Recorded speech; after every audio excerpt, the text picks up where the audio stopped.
Assalamualaikum warahmatullahi wabarakatuh.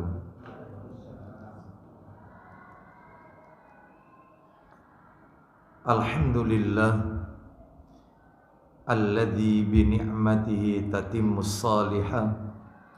Ashhadu an la ilaha illallah wahdahu la syarika lah. Wa ashhadu anna Muhammadan abduhu wa rasuluh.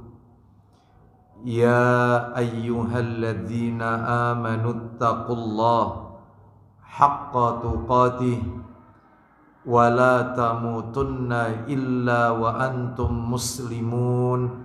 Amma ba'du, fa inna asdaqal hadisi kitabullah wa khairal hadi hadi Muhammadin sallallahu alaihi wasallam wa syarral umuri muhdatsatuha wa kulla muhdatsatin bid'ah wa kulla bid'atin dhalalah wa kulla dhalalatin finnar. Ikhwan wa akhwati fillah, bapak-bapak, ibu-ibu, kaum muslimin dan muslimah, jamaah majelis taklim Nurul Ilmi dan Masjid Pondok Mutiara yang semoga dimuliakan oleh Allah Subhanahu wa taala. Kepada segenap pengurus takmir Masjid Pondok Mutiara Sidoarjo yang semoga dirahmati oleh Allah Subhanahu wa taala.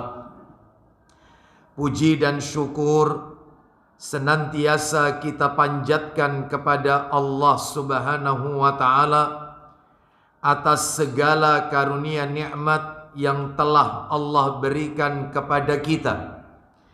Di antara kenikmatan-kenikmatan tersebut adalah dipertemukannya kita kembali di salah satu rumah Allah dari sekian banyak rumah-rumah Allah yang ada di muka bumi ini, yaitu Masjid Pondok Mutiara, dalam rangka talabul ilmi, menuntut ilmu. Maka kita memohon kepada Allah Subhanahu wa taala di waktu yang mustajabah, yaitu di hari Jumat ba'da asar, dengan permohonan agar ilmu yang kita dapatkan pada sore hari ini menjadi ilmu yang manfaat, ilmu yang barakah. Sebagaimana doa yang Nabi ajarkan kepada kita, Allahumma inni as'aluka ilman nafi'an. Ya Allah, sesungguhnya aku memohon kepadamu ilmu yang bermanfaat. Dalam redaksi yang lain, Nabi berlindung kepada Allah, Allahumma inni a'udzubika min ilmin la yanfa'.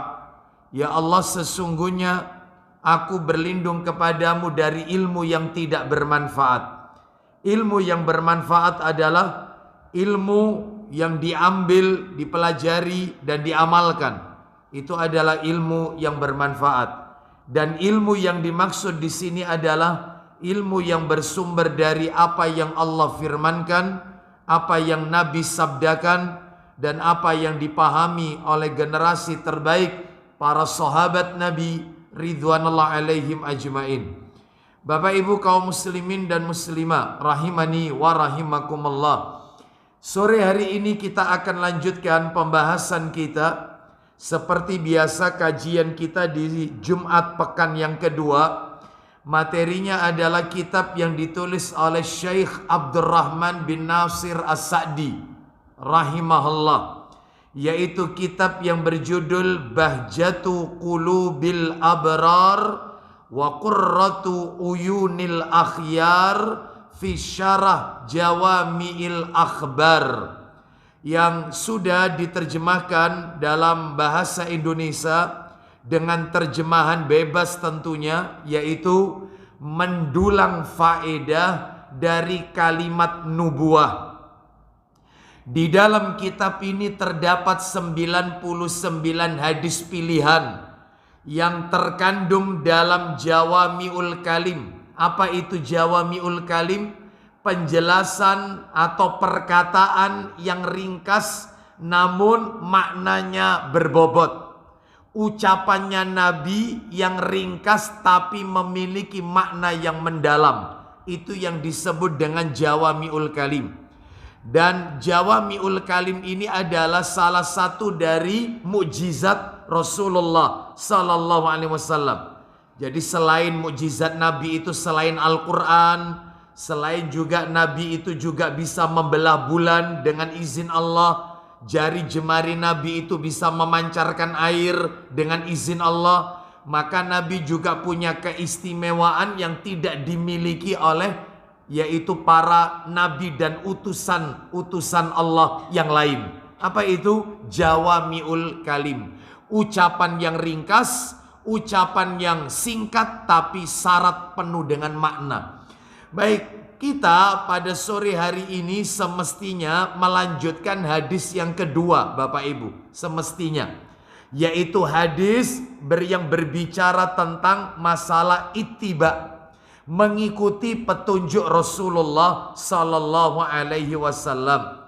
Namun mohon maaf, materi itu tidak bisa kami teruskan karena mengingat di dalam materi itu terdapat beberapa penjelasan-penjelasan yang mungkin tanda kutip digarisbawahi sebagian dari kaum muslimin yaitu kurang berkenan, yaitu jika pembahasan itu untuk disampaikan.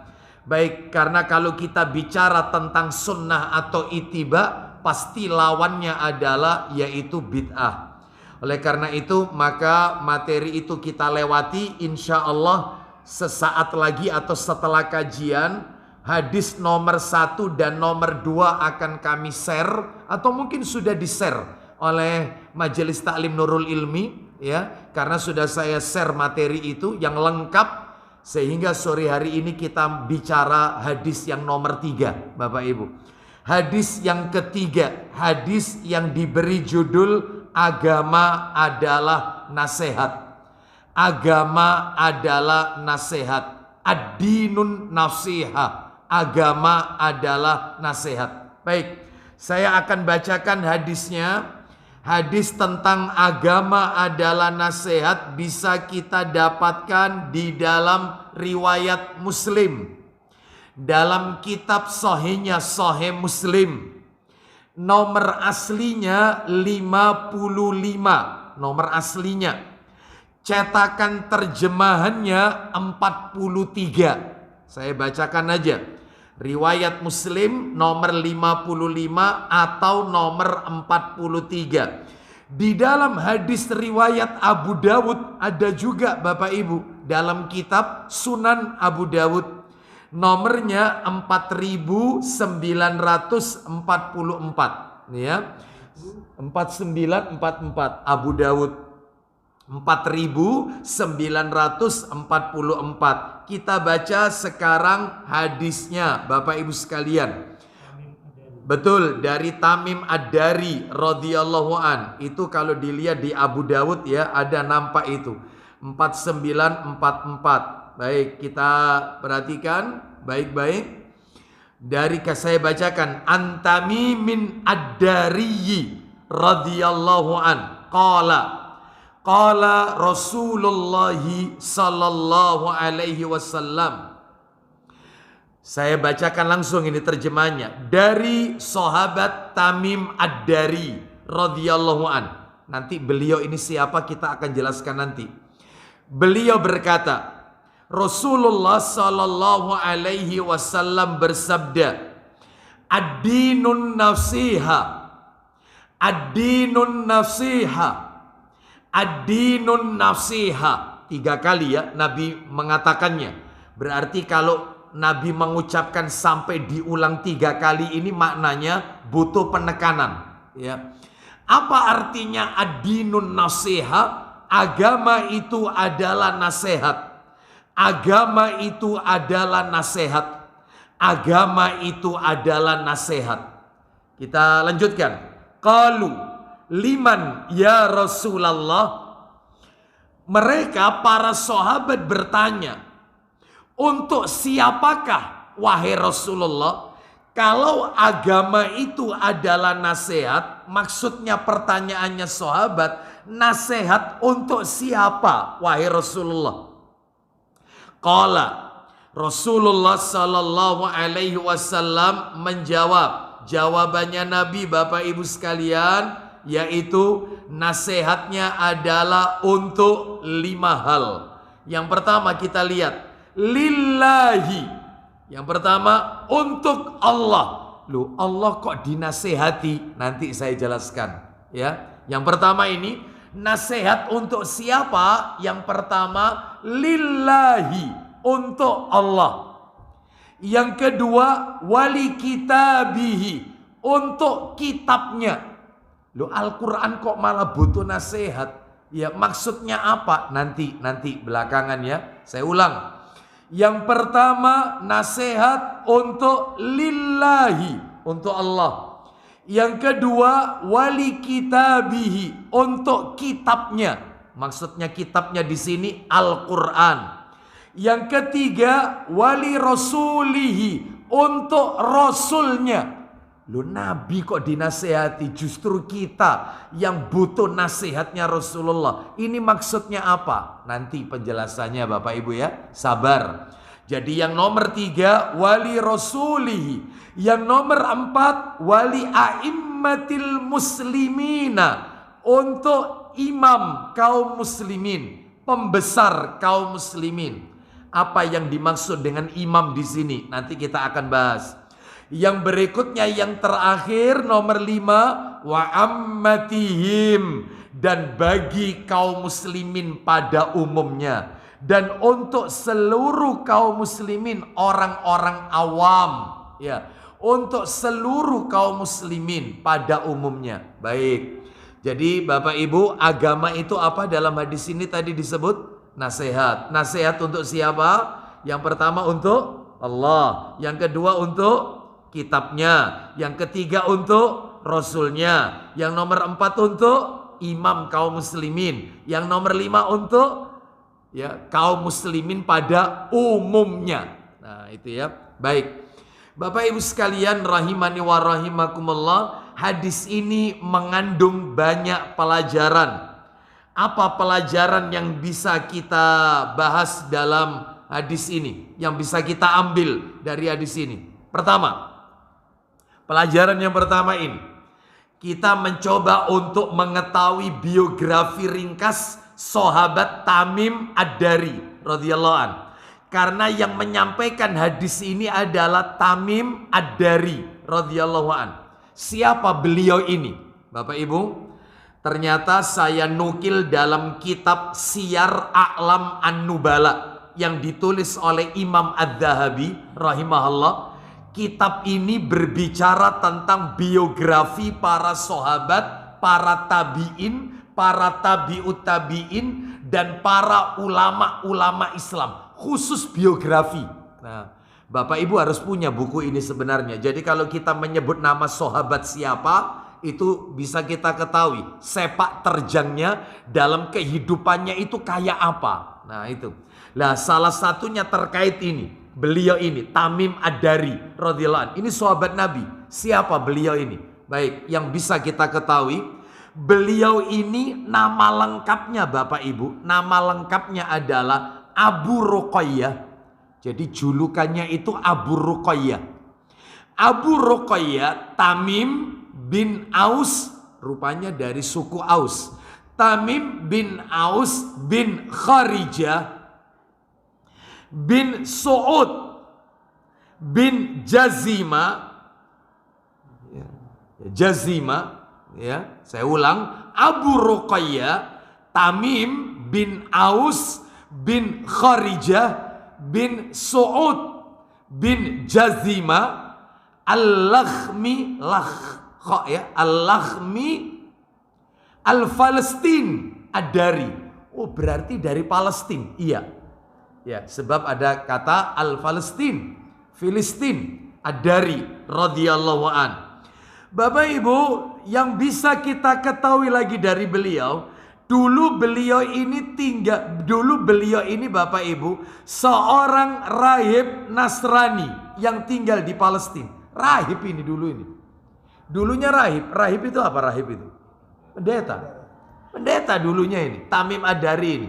Seorang rahib Nasrani yang domisilinya di Palestina. Lalu beliau pindah ke kota Madinah, masuk Islam tahun 9 Hijriah. Rasul wafat 11 Hijriah. Jadi 2 tahun sebelum Rasul wafat, beliau masuk Islam. Nabi wafat usia 63. Jadi kurang lebih Nabi usia 60, 61, dia masuk Islam. Pindah ke Madinah dari Palestina, masuk Islam. Rasul wafat 11 Hijriah kan? Baik, masuk Islamnya Tamim Ad-Dari ini 9 Hijriah. Kita lanjutkan Bapak Ibu. Yaitu setelah terbunuhnya Khalifah Utsman bin Affan, Khalifah ketiga, kan yang pertama kan Abu Bakar As-Siddiq radhiyallahu an, yang kedua Umar bin Khattab radhiyallahu an. Lah yang ketiga Utsman bin Affan radhiyallahu an, ketika Utsman radhiyallahu an terbunuh, beliau pindah dari Madinah menuju Syam. Pindah lagi.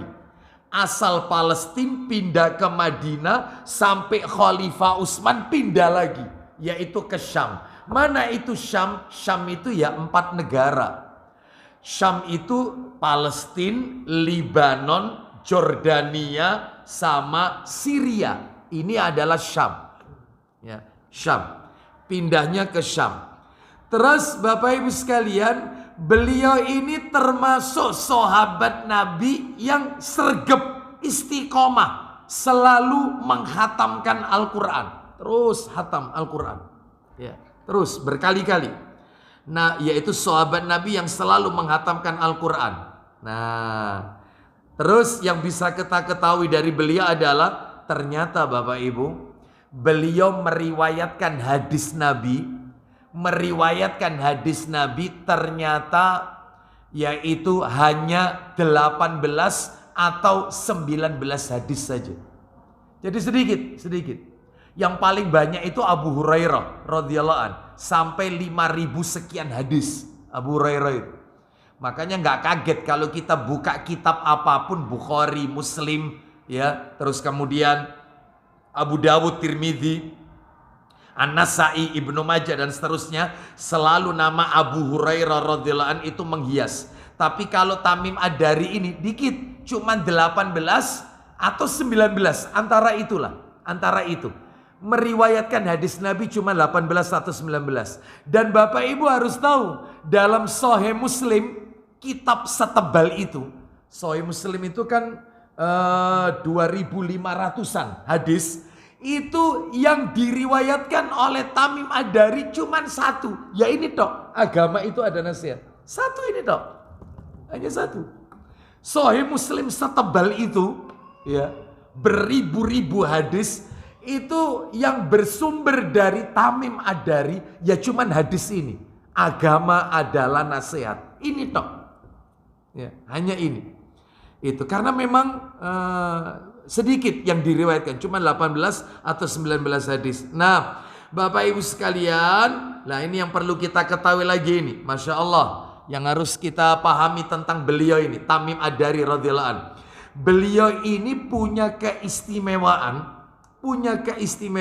Jadi ceritanya, beliau pernah tidur pada malam hari sehingga tidak sholat tahajud. Pernah ketiduran 1 malam sehingga tidak sholat tahajud. Maka beliau semenjak itu tidak pernah tidur malam selama 1 tahun. Kenapa? Sebagai balasan atas kelalaian beliau. Cuman tidak tahajud semalam. Itu. Karena beliau rajin tahajud. 1 malam ketiduran. Maka semenjak itu setiap malam gak mau tidur. Selama 1 tahun, bayangkan. Iya. Untuk apa? Dihabiskan untuk ibadah. Sebagai gantinya cuma semalam. Lah kalau kita mana lebih banyak? Tidurnya atau sholatnya? Ya. Bapak Ibu sekalian, rahimani wa rahimakumullah. Jadi inilah keistimewaan daripada Tamim Ad-Dari. Terakhir penutup, beliau wafat di Palestina, kembali ke negeri asalnya. Dari Palestina pindah ke Madinah, dari Madinah pindah ke Syam, lalu wafatnya di Palestina pada tahun berapa? 40 Hijriah. Jadi kurang lebih 29 tahun setelah Rasul wafat, beliau wafat. Jadi 40 Hijriah. Rasul wafat 11 Hijriah. Baik, kita lanjutkan sekarang pelajaran yang nomor 2, Bapak Ibu. Pelajaran yang nomor 2. Di dalam hadis ini terdapat kata ad-din. Kan tadi bunyinya ad-dinun nasiha. Ad-dinun nasiha. Ad-din. Apa itu ad-din? Ad-din itu Bapak Ibu, din itu artinya maknanya ada dua Bapak Ibu. Makna yang pertama itu adalah pembalasan. Ad-dinun nasiha. Ad-din itu makna pertama pembalasan. Sebagaimana panjenengan kalau baca surat Al-Fatihah ayatnya ayat 3. Ayat pertama, Alhamdulillahi Rabbil Alamin. Itu ayat pertama. Ar-Rahmanir Rahim. Itu yang nomor 2 ya. Maliki Yaumiddin. Nah itu, Maliki Yaumiddin. Ad-din. Maliki Yaumiddin, yang merajai hari pembalasan. Berarti ad-din maksudnya pembalasan. Ini makna pertama. Makna pertama. Makna yang kedua, ad-din itu maknanya adalah yaitu agama. Makanya bunyi judulnya hadis ini ad-dinun nasiha, agama itu adalah nasihat. Mana dalilnya kalau ad-din itu artinya juga agama? Dalilnya surat Al-Maidah, surat nomor 5 Bapak Ibu. Surat Al-Maidah itu surat nomor 5, Al-Maidah surat nomor 5. Ya. Surat Al-Maidah surat nomor 5, ayatnya ayat 3. Al-Maidah ayatnya ayat 3. Surat nomor 5 ayatnya adalah ayat 3. Nah, di tengah-tengah Bapak Ibu, di tengah-tengah itu panjang sekali ayatnya, di tengah-tengah. Di tengah-tengah agak ke bawah, agak ke bawah. Itu ya. Al-yauma akmaltu lakum. Sebentar. Ada enggak itu? Nah, itu ya betul. Agak ke bawah. Al-yauma akmaltu lakum dinakum wa atmamtu alaikum ni'mati. Hati-hati, sebentar lagi. Wa raditu lakumul islam dina. Dina, ad-din artinya adalah agama. Di dalam ayat ini disebutkan, terjemahannya lihat, pada hari ini telah aku sempurnakan agamamu untukmu. Dan telah aku cukupkan nikmatku bagimu. Dan telah aku ridhoi Islam sebagai agamamu. Jadi ad-din maknanya adalah agama. Berarti yang dimaksud dalam hadis ini bukan pembalasan. Bukan. Yang dimaksud dalam hadis ini ad-dinun nasiha, itu adalah agama adalah nasihat. Jadi bukan pembalasan adalah nasihat. Bukan. Jadi Bapak Ibu kalau dengar kata ad-din itu maknanya cuma dua. Kalau tidak pembalasan ya agama. Lihat depannya apa, lihat belakangnya apa. Kalau di belakangnya itu nasihat, berarti maksudnya agama. Agama adalah nasihat. Bisa dipahami sampai di sini ya? Baik. Jadi ini yang pertama, ini yang kedua. Yang ketiga. Di dalam hadis ini terdapat kata an-nasiha. An-nasiha. Apa itu nasihat? Nah, Bapak Ibu, nasihat itu kata para alim ulama sebagaimana yang dikatakan oleh Imam Al-Khattabi rahimahullah. Beliau mengatakan, saya bacakan teks Arabnya, nasihat itu adalah, ya, kita kan sering ya menggunakan lafaz nasihat. Ustadz, mbok dinasehati Ustadz. Itu bahasa Arab sebenarnya. Nasihat itu bahasa Arab. Mengadopsi bahasa Arab. Apa itu nasihat? Nasihat itu artinya an-nasihatu kalimatun yu'abbaru biya an jumlatin hiya iradatul khairi lil mansuhi lahu.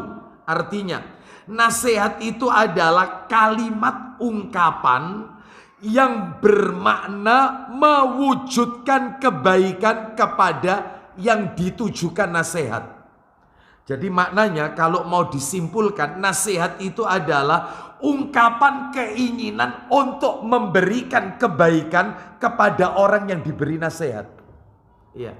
Berarti kalau ada kalimat, mohon Pak tolong orang itu dinasehati, maksudnya ungkapan kebaikan, ungkapan keinginan untuk memberikan kebaikan kepada orang itu.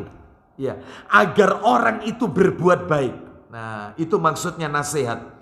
Jadi kata yang dipakai untuk mengungkapkan keinginan memberikan kebaikan kepada orang yang diberi nasihat. Baik Bapak Ibu sekalian, rahimani wa rahimakumullah. Sekarang yaitu pelajaran nomor berapa? Pelajaran yang nomor 4. Pelajaran yang nomor 4 adalah, nah kita langsung masuk.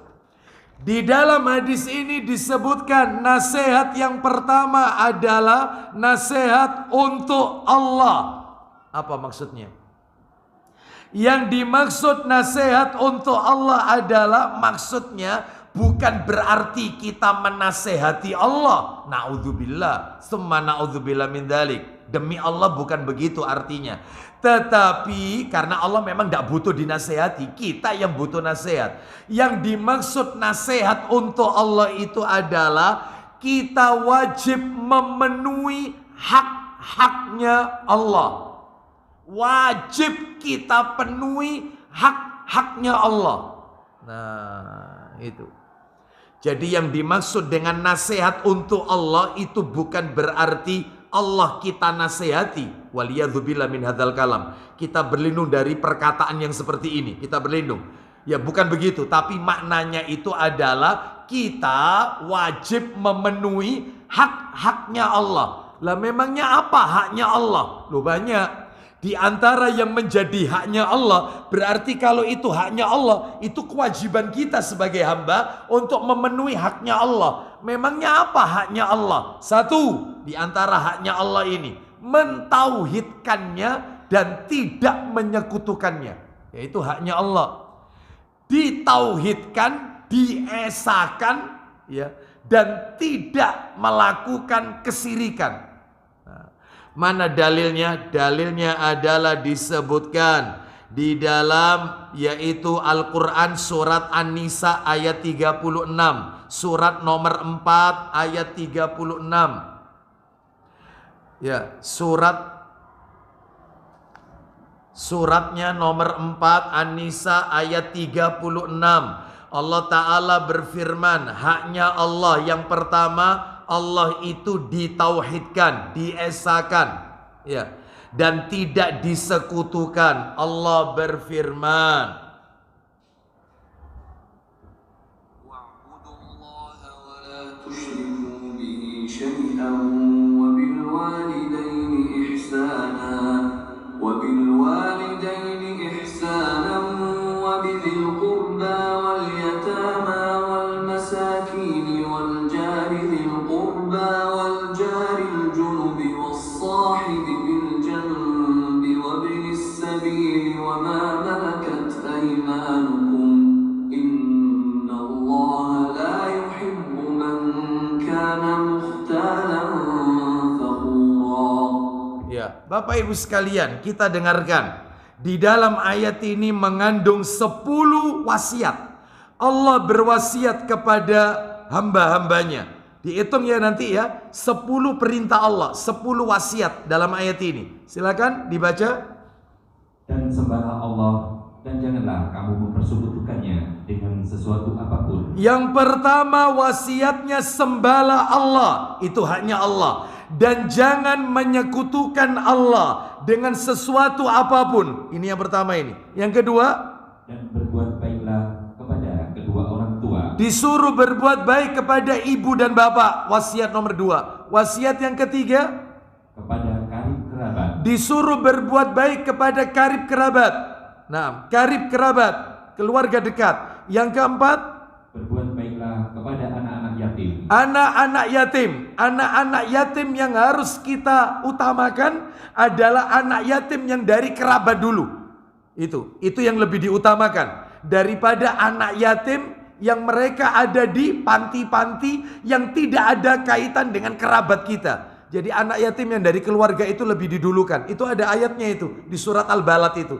Anak yatim yang dari keluarga yang didulukan. Kalau dari keluarga tidak ada yang yatim, baru kemudian mereka yang di luar keluarga kita. Wasiat nomor 4, berbuat baik dengan anak yatim. Salah satunya kalau ketemu dengan anak yatim, usap kepalanya, kata Nabi.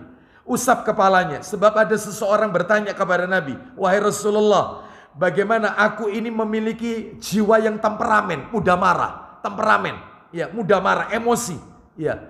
Lalu kemudian dan aku adalah orang yang tidak berkecukupan. Kata Nabi, kalau kau hatimu pengen lembut dan semua kebutuhanmu dipenuhi oleh Allah, maka usaplah kepala anak yatim. Nah, usap. Itu akan melembutkan hati kita dan juga Allah akan memberikan rizki kepada kita. Nah, ini ya. Jadi ini anak yatim, ya. Dan anak itu disebut yatim, syaratnya 2. Apa syaratnya? Yang meninggal ayahnya, yang kedua anak itu belum balik. Jadi kalau yang meninggal ibunya, maka bukan yatim. Dan Islam tidak mengenal istilah piatu. Nggak ada. Yatim cuman yatim, tidak ada piatu. Ya. Loh Ustadz, lah kalau saya membantu dia itu Ustadz, karena dia itu kekurangan. Memang bapaknya hidup, ibunya yang meninggal, tapi dia miskin. Berarti Anda membantu dia bukan karena faktor yatimnya, tapi faktor karena miskinnya. Nah itu. Ya kalau bantu anak yatim ya harus jelas, ayahnya yang meninggal, bukan ibunya. Lanjut terus yang kelima, wasiat kelima. Berbuat baiklah kepada orang-orang miskin. Kepada orang-orang miskin. Orang-orang miskin. Ini yang kelima. Yang keenam, Kepada tetangga dekat dan tetangga jauh. berbuat baik kepada tetangga dekat dan tetangga jauh. Apa yang dimaksud tetangga dekat, tetangga jauh bukan berarti dari jarak, bukan. Tetapi yang dimaksud dengan tetangga dekat adalah tetangga muslim. Tetangga yang beragama Islam, sekalipun dia jauh tempat tinggalnya dengan kita, maka itu yang harus kita dahulukan untuk kita penuhi hak-haknya. Adapun tetangga jauh adalah tetangga kita yang non-muslim. Sekalipun rumahnya nempel temboknya dengan tembok kita, itu masuk kategori tetangga jauh. Ya. Jadi kalau misalnya Anda punya tetangga, ya persis temboknya itu berhimpitan dengan tembok Anda tapi non muslim, itu tetangga jauh. Sedangkan Anda punya saudara yaitu beda klaster agak jauh, beda RT, beda RW bahkan beda perumahan, dan dia muslim, itu tetangga dekat. Jadi tetangga dekat itu tetangga yang muslim, sedangkan tetangga jauh itu adalah tetangga non muslim. Ada lagi ulama mengatakan tetangga dekat itu adalah tetangga yang ada hubungannya sama karib kerabat dengan kita, hubungan saudara, family.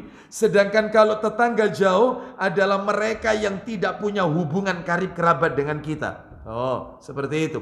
Kita lanjut, tetangga dekat, tetangga jauh. Terus kemudian yang ketujuh, berbuat baiklah kepada teman sejawat. Teman akrab, teman sejawat.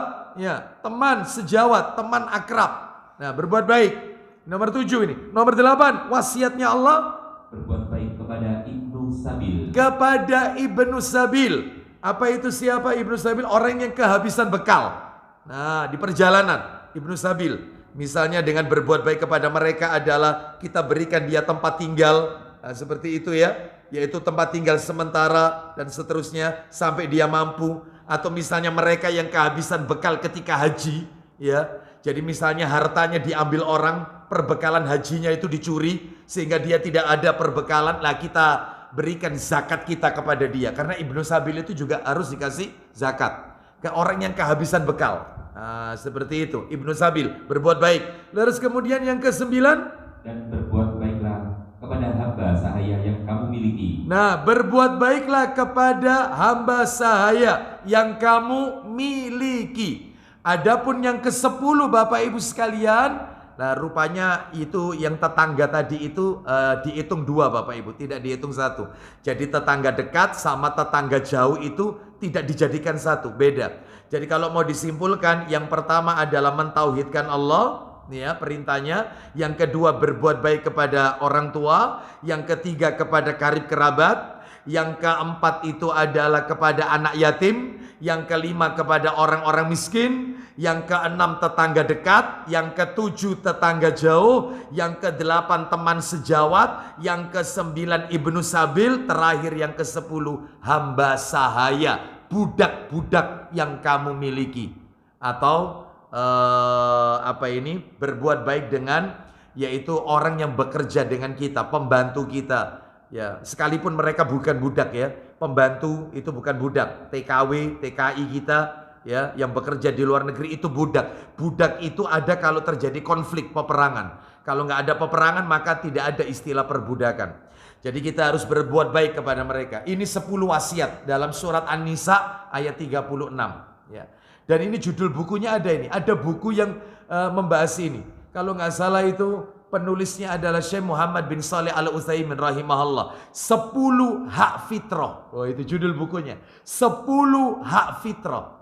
Dan saya sampaikan materi ini di Pondok Chandra ya, yaitu terkait dengan hak-hak fitrah. Yaitu bukunya ada ini. Ya menukil dari ayat ini, An-Nisa ayat 36 ini.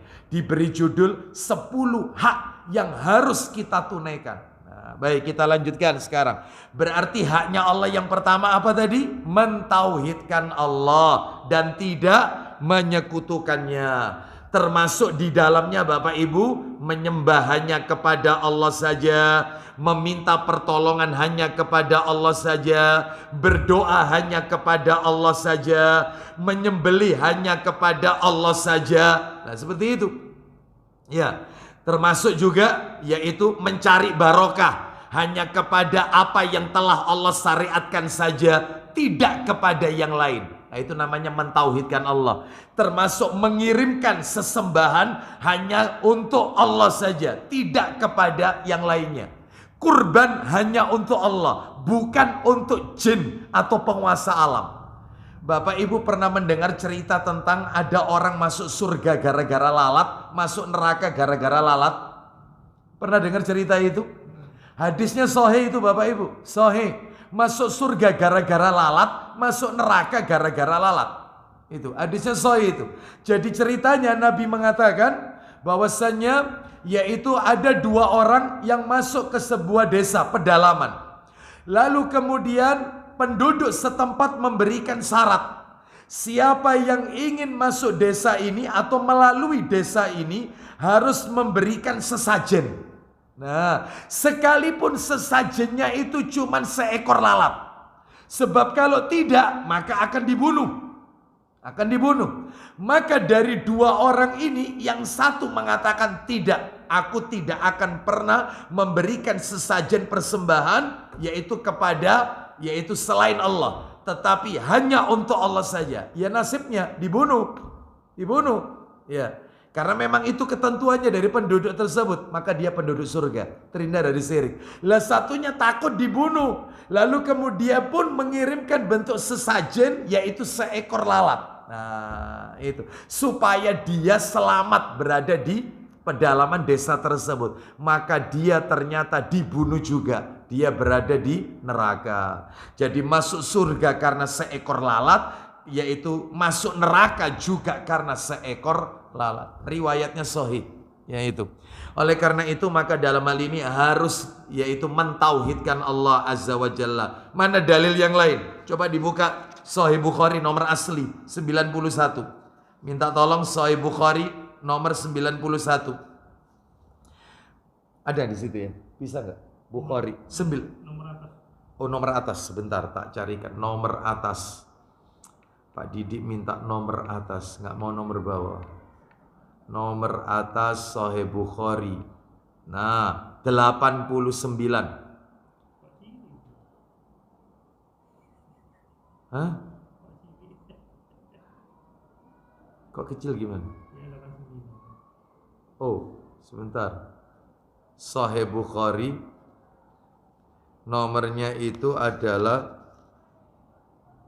oh itu apa ini, cetakan terjemahan 91. Ya KBC 91. Ya KBC.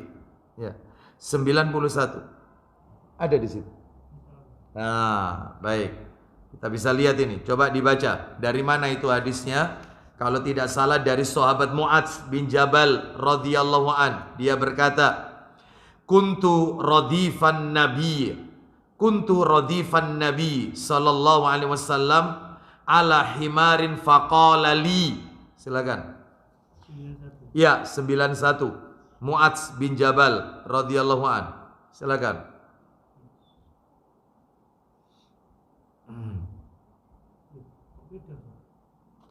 Terjemahan.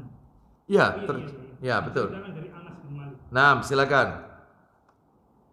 Diceritakan oleh Anas bin Malik radhiyallahu an, ia berkata, pada suatu ketika Nabi SAW berpergian dengan kendaraan dan Mu'adz menyertai beliau di belakangnya. Nah, itu ya, dibonceng. Jadi Mu'adz bin Jabal radhiyallahu anhu dibonceng Nabi. Masya Allah, ini bentuk sikap tawadhu. Ya, sikap tawadhunya Rasulullah SAW. Ya, biasanya kan yang membonceng itu kan murid. Ini tidak. Rasulullah SAW. Ya, baik. Lanjut terus. Kata Nabi, hai Mu'adz bin Jabal. Hai Mu'adz, silakan. Mu'adz menyahut, saya ya Rasulullah. Terus. Kata Nabi pula, hai Mu'adz. Sahut Mu'adz, saya ya Rasulullah, sampai 3 kali. Sampai 3 kali. Berarti maksudnya Nabi adalah betul-betul perhatikan. Saya akan mengatakan sesuatu kepadamu. Hai Mu'adz. Mu'adz menjawab, la baik ya Rasulullah. Saya wahai Rasulullah. Hai Mu'adz, saya wahai Rasulullah. 3 kali itu. Lalu kemudian Nabi bersabda, atadri ma haqqullahi 'alal ibad. Silakan. Nabi bersabda, siapa yang mengakui tidak ada ilah selain Allah dan Muhammad itu sesungguhnya Rasulullah dengan pengakuan yang benar-benar terbit dari hati sanubarinya, maka Allah akan melindunginya, mengharamkannya dari api neraka. Terus. Kata Mu'adz, ya Rasulullah, apakah tidak lebih baik berita itu saya sampaikan kepada orang banyak? Nah. Terus. Supaya mereka bergembira. Ah, ini beda versi ya, beda terjemahan ini, bukan itu sebenarnya. Ada ini, saya bacakan aja. Yang cetakan KBC ya terjemahan. Begini Bapak Ibu bunyi. Hah? Iya, tapi bukan begitu. Redaksinya beda. Saya bacakan. Betul, Sahih Bukhari, betul. Saya bacakan ya. Aku pernah dibonceng Nabi sallallahu alaihi wasallam di atas seekor keledai. Ya. Lalu kemudian Nabi berkata kepadaku, perhatikan, ya Mu'adz, atadri ma haqqullahi 'alal ibad. Wahai Mu'adz, tahukah kamu apa haknya Allah yang harus dipenuhi oleh hambanya? Haknya Allah itu apa yang harus dipenuhi oleh hambanya? Wa ma haqqul ibadi 'alallah. Dan apa haknya seorang hamba yang harus dipenuhi oleh Allah? Lu bayangkan, apa haknya Allah yang harus dipenuhi oleh seorang hamba, dan apa haknya hamba yang akan dipenuhi oleh Allah? Baik. Qultu, aku menjawab, katanya Mu'adz, Allahu wa rasuluhu a'lam. Allah dan Rasulnya yang lebih mengetahui. Ini kalau Rasul masih hidup bilangnya begitu Bapak Ibu. Allah wa rasuluhu a'lam. Tapi karena Rasul sekarang sudah wafat, maka kalau kita ditanya nggak paham, nggak tahu jawabannya, maka jawabannya cukup wallahu a'lam. Nggak pakai wa rasul, karena Rasul telah tiada. Kalau waktu itu Rasul masih ada, ditambah Allahu wa rasuluhu a'lam. Allah dan Rasulnya yang lebih tahu. Qala, Nabi menjawab. Nah ini jawabannya.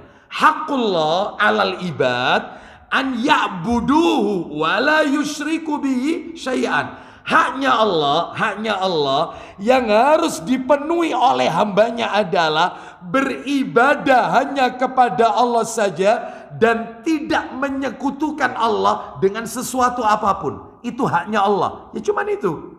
Terus kemudian wa haqqul ibadi 'alallah an la yu'adziba man la yusyriku bihi syai'an. Sedangkan haknya seorang hamba yang akan atau harus dipenuhi oleh Allah adalah Allah tidak akan mengadab, Allah tidak akan menyiksa seorang hamba yang tidak menyekutukan Allah dengan sesuatu apapun. Jadi hamba yang tidak berbuat syirik, hamba yang tidak syirik gak akan diadab. Itu haknya Allah untuk tidak mengadab hamba itu. Loh berarti Ustadz kalau itu haknya hamba, berarti kan Allah harus memenuhi haknya hamba. Loh apakah Allah terkena beban kewajiban? Enggak. Allah tidak dibebani dengan kewajiban. Maksudnya hadis ini adalah Allah akan menyelamatkan hambanya yang tidak melakukan perbuatan syirik.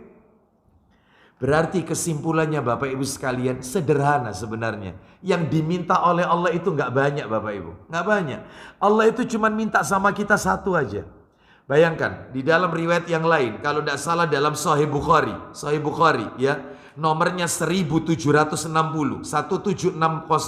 Ini nomor cetakan terjemahan ini KBC. 1760. Saya bacakan ini ya. Dari Anas bin Malik radhiyallahu an. Dia berkata. Rasulullah sallallahu alaihi wasallam bersabda, yaqulullahu ta'ala li ahwani ahlin nar adaban yaumal qiyamah.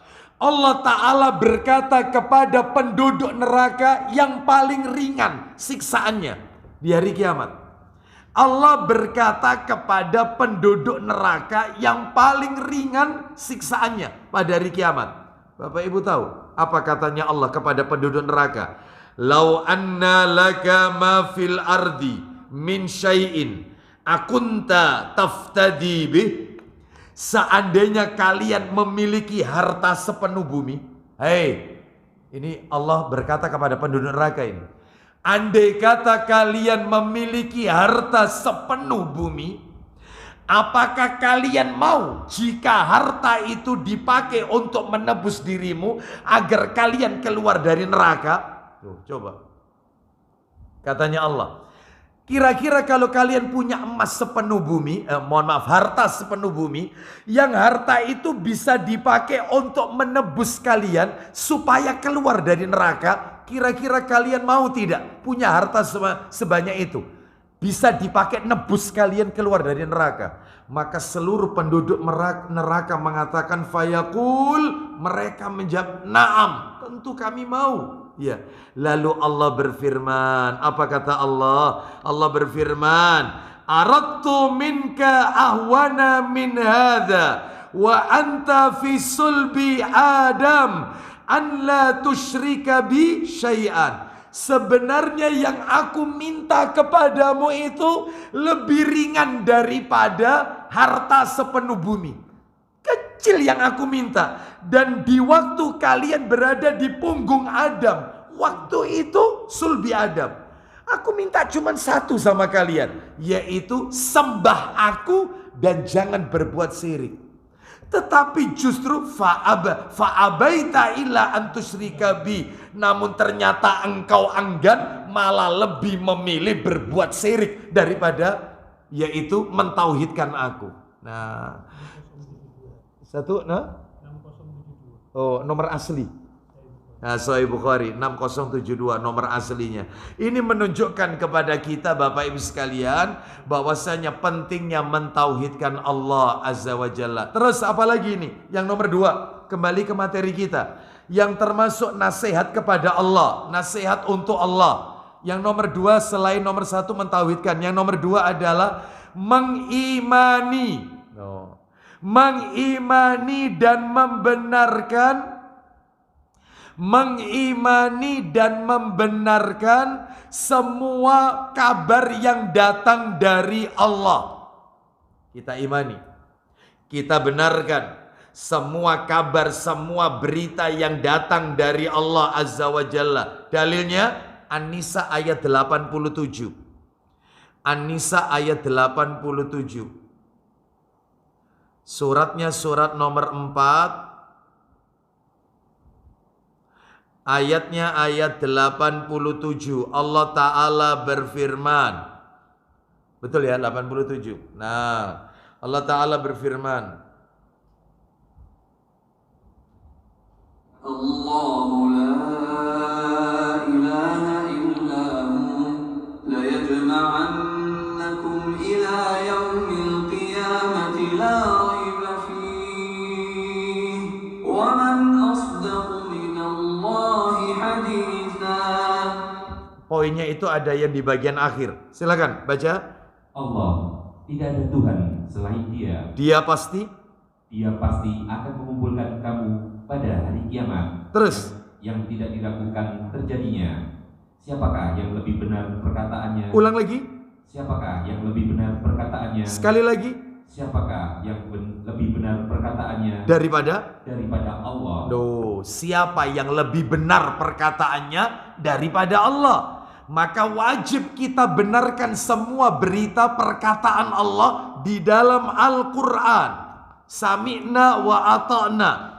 Bapak Ibu, ini bentuk nasihat untuk Allah. Maksudnya kita imani, kita benarkan semua berita yang datang dari Allah. Saya tambahkan satu lagi, An-Nisa 122. Kalau tadi kan 87, ini An-Nisa 122. Allah Ta'ala berfirman, An-Nisa ayat 122. Allah berfirman, وَالَّذِينَ آمَنُوا وَعَمِلُوا الصَّالِحَاتِ سَنُدْخِلُهُمْ جَنَّاتٍ تَجْرِي مِنْ تَحْتِهَا الْأَنْهَارُ خَالِدِينَ فِيهَا أَبَدًا وَعْدَ اللَّهِ حَقًّا وَمَنْ أَصْدَقُ مِنَ اللَّهِ قِيلًا. nah itu silakan. Dan orang yang beriman dan mengerjakan amal kebajikan Kelak akan kami masukkan ke dalam surga yang mengalir di bawahnya sungai-sungai. bagaimana keadaan mereka? Mereka kekal di dalamnya selama-lamanya. Mudah-mudahan kita termasuk di dalamnya. Terus, Dan janji Allah itu benar. siapakah? Lah ini poinnya. Siapakah yang lebih benar perkataannya daripada Allah? Nah, siapa lagi yang lebih benar perkataannya daripada Allah? Maka kita imani. Sami'na wa ata'na. Nomor 3, yang masuk dalam kategori nasihat untuk Allah. Nasihat untuk Allah yang masuk kategori ini. Nomor 3 adalah, yang ketiga adalah yaitu meyakini bahwa hukum Allah membawa kebaikan dan keadilan bagi hambanya. Meyakini bahwasanya hukum Allah membawa kebaikan dan keadilan bagi hamba-hambanya. Ya, itu untuk kebaikan. Seperti hukum Allah tentang rajam, hukum Allah cambuk, hukum Allah tentang kisos, ya. Maka ini adalah sebuah kebaikan, bentuk keadilan dari Allah untuk hambanya. Ya. Di mana Ustadz letak adilnya Ustadz? Seperti orang zina. Orang zina Ustadz kan dibedakan hukumannya. Kalau yang berzina itu masih bujang, itu kan dicambuk 100 kali, diasingkan 1 tahun. Sedangkan kalau mereka yaitu yang berzina sudah pernah menikah, entah itu status duda atau janda, atau masih dalam pernikahan, berarti selingkuh, itu kan hukumannya rajam sampai mati, dilempari batu sampai mati. Di mana letak keadilannya, kebaikannya di mana? Ya jelas. Di mana letak keadilannya? Orang yang belum pernah menikah kalau melakukan zina kan dicambuk 100 kali. Karena dia belum pernah merasakan yang namanya nikmatnya jima. Makanya cukup dicambuk 100 kali, diasingkan atau dipenjara setahun. Sedangkan mereka yang sudah pernah menikah, berarti dia telah merasakan bagaimana yaitu nikmatnya jima. Sehingga dia tidak perlu melakukan itu. Dia harus melakukan dengan cara yang halal. Nikah saja. Ngapain pakai melakukan hal tersebut? Maka ya dirajam. Lu dirajam itu dilempari batu. Iya, dilempari. Kena sampai mati target. Iya, targetnya sampai mati. Kenapa kok tidak dibius saja? Bius mati, suntik mati. Kan kesannya menyiksa. Ya justru kalau disuntik mati itu tidak adil. Kenapa? Karena dia ketika melakukan zina, dia merasakan nikmatnya zina sekujur tubuhnya. Mulai dari ujung rambut sampai ke ujung kaki. Maka ketika dia merasakan yaitu rajam itu, dia harus merasakan sakitnya lemparan batu itu sekujur tubuhnya. Ya. Oleh karena itu maka inilah bentuk keadilan Islam. Ya. Ustadz, apa ndak sebaiknya itu di anu aja Ustadz? Apa ini? Mohon maaf ya. Ada yang mengatakan bahwasannya diganti aja rajam itu dengan dipotong, mohon maaf, farjinya, kemaluannya. Loh kalau bukan kebiri, kalau laki-laki bisa. Lah kalau wanita? Kalau wanita, di mana letak keadilannya kalau begitu? Makanya dalam hal ini tentunya tidak adil. Makanya dengan dirajam itu adalah sebaik-baik bentuk hukum yang adil dari Allah Azza wa Jalla. Baik, jadi kenapa?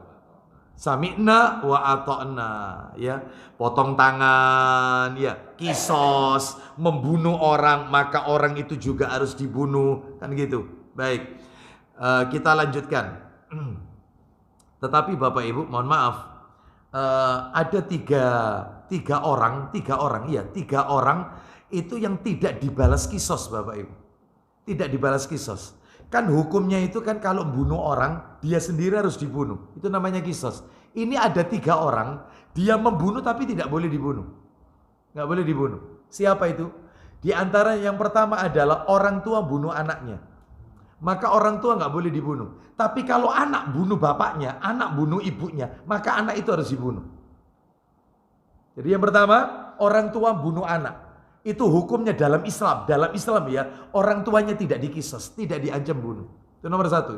Yang nomor 2 adalah, orang muslim membunuh orang kafir. Maka muslim tidak boleh dibunuh. Gitu. Tapi kalau orang kafir bunuh orang Islam, harus dibunuh. Harus dibunuh. Itu ketentuan itu, syariat itu ditetapkan. Yang ketiga adalah, yaitu majikan bunuh, yaitu budaknya. Maka majikan tidak boleh dibunuh. Sedangkan kalau dibalik, budak bunuh majikan, bunuh. Ya, jadi 3 orang tidak dibalas kisos. Dan ini ketetapan syariat, 3-tiganya ada dalam hadis riwayat Ibnu Majah. Kalau tidak salah jilidnya jilid 2 tentang masalah hukuman ya di dalam Islam. Baik, kita lanjutkan ya. Sekarang bentuk nasihat untuk Allah, diantaranya adalah bentuk nasihat berbaik sangka. Berbaik sangka berarti bahasa Arabnya apa? Berbaik sangka itu husnudzon. Husnudzon ketika doa kita belum dikabulkan. Husnudzon ketika doa kita belum dikabulkan. Jangan suudzon. Jangan. Bapak Ibu sekalian, rahimani wa rahimakumullah. Jadi berbuat atau berbaik sangka jika doa kita belum dikabulkan. Jadi jangan kemudian kita mengatakan Allah itu tidak adil. Kenapa saya ini sudah beribadah, saya semua sudah menjalankan perintah Allah, larangannya sudah saya tinggalkan, saya sudah mendekatkan diri saya kepada Allah, hidup saya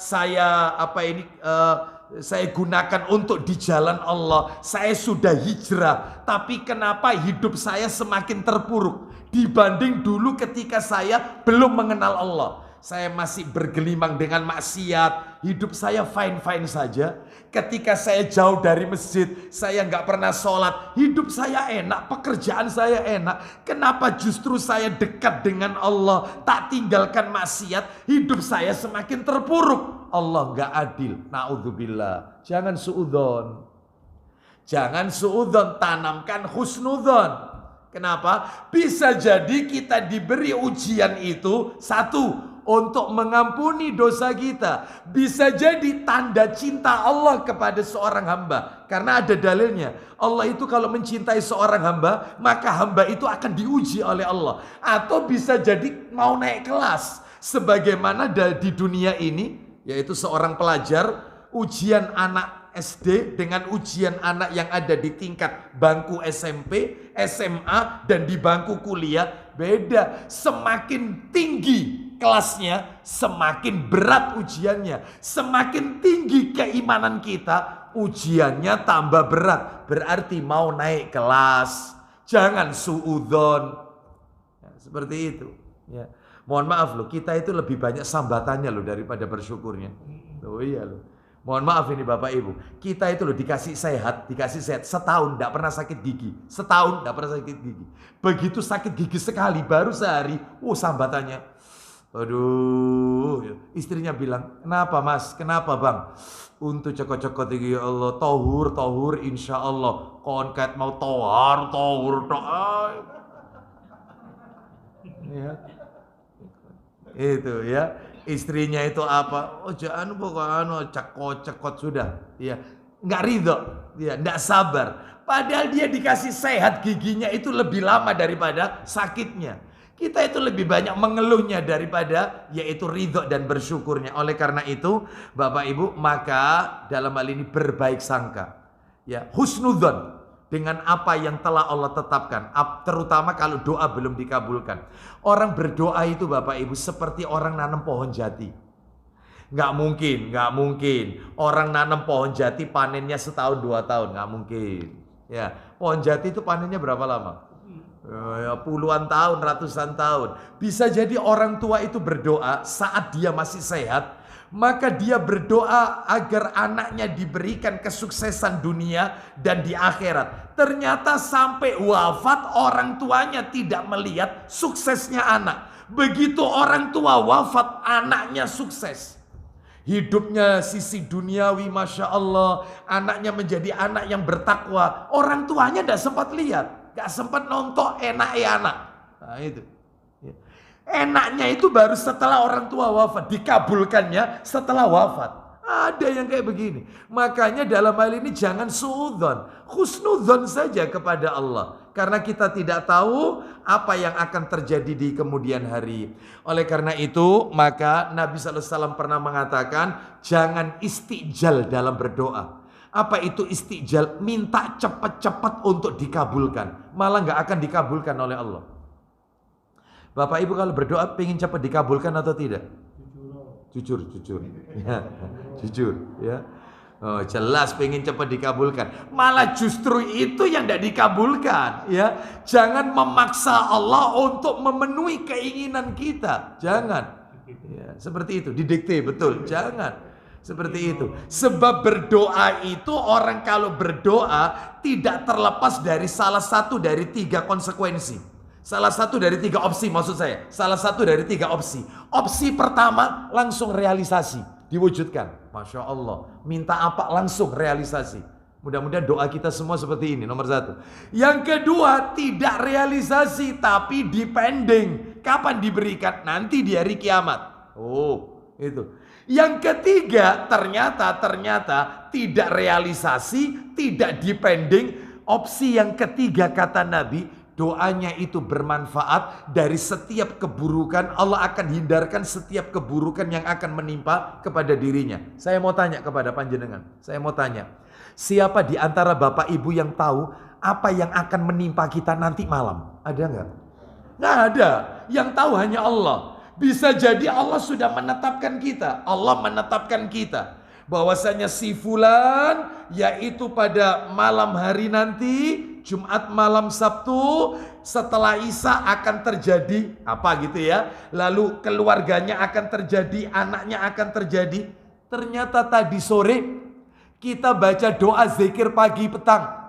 Kita baca Allahumma inni as'alukal afiyata fid dunya wal akhirah. Ya Allah aku mohon kepadamu keselamatan dunia akhirat. Allahumma inni as'alukal afwa wal afiyata fi dini wa dunyaya wa ahli wa mali. Ya Allah aku mohon kepadamu pintu maaf dan keselamatan. Keselamatan dari agamaku, dari keluargaku. Oh dari apa ini? Dari duniaku, dari agamaku, dan juga dari hartaku. Maka takdirnya Allah yang Allah tetapkan untuk kita musibah itu nanti malam diangkat oleh Allah. Kita nggak tahu. Makanya bisa jadi doa itu opsi yang ketiga. Allah hindarkan keburukan yang akan menimpa kita. Yang kita tidak tahu. Makanya jangan suudzon kepada Allah. Kalau doa belum dikabulkan. Mungkin doa-doa saya ini menghindari semua musibah yang akan yaitu mendekat dengan saya atau anak saya. Ya mungkin saya memang tidak melihat tanda-tanda doa saya dikabulkan. Tapi bisa jadi Allah hindarkan semua keburukan yang akan menimpa. Itu mestinya. Husnudzon, jangan suudzon. Terutama kalau doa belum dikabulkan. Baik Bapak Ibu sekalian. Lalu kemudian yang terakhir yaitu konsekuensi yang nomor berapa? Konsekuensi bentuk nasihat untuk Allah yang 5 ya. Yang kelima adalah mengenal dan mengamalkan konsekuensi nama dan sifat Allah. Asmaul Husna, Bapak Ibu. Asmaul Husna. Mana dalilnya? Dalilnya bisa ditulis ya. Ini ada kitabnya sebenarnya, tapi saya bacakan aja Bapak Ibu ya. Sahih Muslim, nomornya Bapak Ibu, nomor 2301 dan 2302. 2301 dan 2302. Saya bacakan aja ya, perhatikan. Dari Abu Hurairah radhiyallahu an, dia berkata, Nabi sallallahu alaihi wasallam bersabda, lillahi tis'atun wa tis'una isman man hafidhaha dakhalal jannah. Nih perhatikan Bapak Ibu.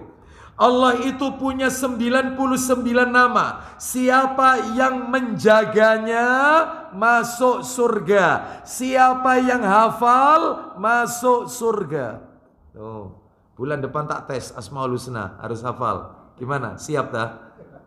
Ya. Ini bayangkan, jadi harus tahu. Terus kemudian berikutnya nomor 2302 dari Abu Hurairah radhiyallahu anhu, dia berkata, Nabi sallallahu alaihi wasallam bersabda, inna lillahi tis'atan wa tis'ina isman mi'atan illa wahidan. Allah itu punya 99 nama, 100 dikurangi 1. Tuh, man ahsaha dakhalal jannah. Siapa yang suka menghitung-hitungnya masuk surga. Ustadz, maksudnya apa? Tadi siapa yang menjaganya atau menghafalnya? Ini sekarang bunyinya siapa yang menghitungnya. Maksudnya apa? Maka kata para alim ulama, yang dimaksud dengan siapa yang menghitungnya, ya, siapa yang menghitungnya itu adalah memiliki beberapa makna. Di antaranya adalah menyebutnya, membacanya dari awal sampai akhir. Allahur Rahmanur Rahim, ya, Allahu ya Rahman ya Rahim ya Aziz ya Jabbar, ya, dan seterusnya semuanya sampai ya Dal Jalali wal Ikram. Itu disebut semuanya, terus dibaca. Ada yang mengatakan begitu. Ada lagi yang mengatakan maknanya adalah mengamalkan segala konsekuensi yang terkandung dalam Asmaul Husna. Ya, contohnya gimana ini? Allah kan punya nama yaitu Ar-Razzaq. Ar-Razzaq yang maha memberi rizki. Ya. Dan Allah juga punya Asmaul Husna Ar-Razik. Ada Ar-Razzaq, ada Ar-Razik. Itu beda itu. Kalau Ar-Razzaq yang maha pemberi rizki. Kalau Ar-Razik artinya pemberi rizki yang paling utama. Maka maksudnya mengamalkan nama ini gimana? Tanamkan dalam hati, tidak ada pemberi rizki terbaik kecuali Allah. Dan yang namanya rizki tidak identik harta. Sehat itu rizki. Diberikan pasangan hidup suami istri soleh soleha, itu rizki. Diberikan anak keturunan taat ibadah soleh soleha, anak-anak hafal Quran, masya Allah, anak-anak rajin taklim, itu rizki. Dimudahkan kita untuk ibadah, mudah, enak jalan ibadah, tidak berat. Tahajud, tidak pakai alarm, tidak pakai pasang yaitu jam beker, nggak pesen kepada pasangan kita. Tiba-tiba jam 2 bangun gitu aja, nggak ada yang bangun nih. Berarti dimudahkan sama Allah. Itu rizki. Itu rizki. Maka tanamkan dalam hati, semua itu datang dari Allah. Bukan karena kepiawaian, kepintaran, atau bukan karena upaya kita. Tapi semuanya adalah karena Allah. Jadi itu maksudnya itu apa yang dimaksud dengan menunaikan dan mengamalkan konsekuensi Asmaul Husna. Dan tentunya kalau berdoa, Bapak Ibu tolong sertakan Asmaul Husna. Sebab Allah berfirman, walillahil asmaul husna. Al-A'raf ayat 180. Al-A'raf 180. Ya, hanya milik Allah Asmaul Husna. Ya, fad'uhu biha, maka berdoalah kepada Allah dengan Asmaul Husna. Makanya Bapak Ibu kalau berdoa sertakan Asmaul Husna. Contohnya berdoa ingin meminta rizki, sebutkan ya Allah, ya Fattah, ya Razzaq, berilah kami rizki yang halal ya Allah. Nah, contoh lagi, minta ilmu, ya Allah ya Alim. Nah, berikanlah aku ilmu yang manfaat. Contoh lagi, minta diberikan oleh Allah keselamatan. Ya Allah ya Salam, berikanlah kami keselamatan. Minta kepada Allah agar kita itu misalnya apa ini diberi dijaga oleh Allah, dijaga oleh Allah. Ya Allah ya Hafidh, itu ya. Minta kepada Allah yang memberi keselamatan atau yang bisa menjaga hamba-hambanya. Wallahu a'lam bishawab. Jadi kita tuntas yang pertama ya, nasihat untuk Allah. Sedangkan untuk nasihat untuk kitabnya itu nanti insya Allah pada kajian berikutnya. Wallahu a'lam bishawab ya. Karena waktunya mendekati maghrib persiapan ya, maka kami cukupkan sampai di sini. Insya Allah akan kita sambung pada kesempatan-kesempatan yang akan datang. Berarti kita masih berada di nasihat untuk siapa tadi? Untuk Allah ya. Yang kedua nasihat untuk siapa? Kitabnya. Yang ketiga nasihat untuk siapa? Rasul. Yang keempat nasihat untuk imam ya, pemimpin kaum muslimin. Dan yang kelima adalah nasihat untuk manusia, kaum muslimin seluruhnya. Wallahu a'lam bishawab. Mudah-mudahan Allah meridhai amal ibadah kita. Wassallallahu ala nabiyyina wa ala alihi washabihi wasallam. Subhanakallahumma wa bihamdika asyhadu an la ilaha illa anta astaghfiruka wa atubu ilaik. Wa akhiru da'wana anil hamdulillahi rabbil alamin. Assalamualaikum warahmatullahi wabarakatuh.